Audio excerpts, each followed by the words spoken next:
কি আনছো এটা আমারে? উম্মত তুমি জানো না আমি যে তায়েফের পাথরের আঘাতে পুরা পিঠ চালনির মতো ঝাঁঝরা বানায় ফেলছে আমার? শোনো নাই তুমি? আমারে যে উহুদের ময়দানে দান দান শহীদ করে রক্তাক্ত করছে, তুমি শোনো নাই? আমি যে 14 দিন পেটে ক্ষুধার তাড়নায় পাথর বাঁধছিলাম, উম্মত তোমার মনে নাই?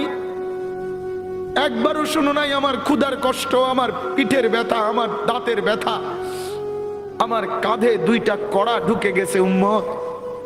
আমার ঘরে 3 মাস আল্লাহর নবীর স্ত্রী আয়েশা বলছে, আল্লাহর কসম উম্মত, নবীর স্ত্রী বলছে 3 মাস 3টা চাঁদ উঠছে ডুবছে, রাআইনা হিলালান সুম্মা হিলালান সুম্মা হিলালান।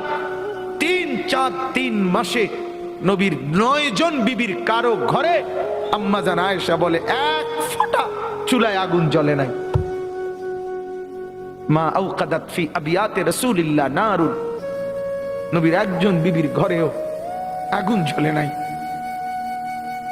আল্লাহ নবীর স্ত্রী আয়েশা একদিন বলছিলেন নবীকে, পিঠে হাত বুলাইয়া, ইয়া রাসূলুল্লাহ, স্বামী আপনার পিঠ ছিদ্র ছিদ্র কেন? পুরা পিঠ চালনির মতো ছিদ্র ছিদ্র কেন? আপনার কিছু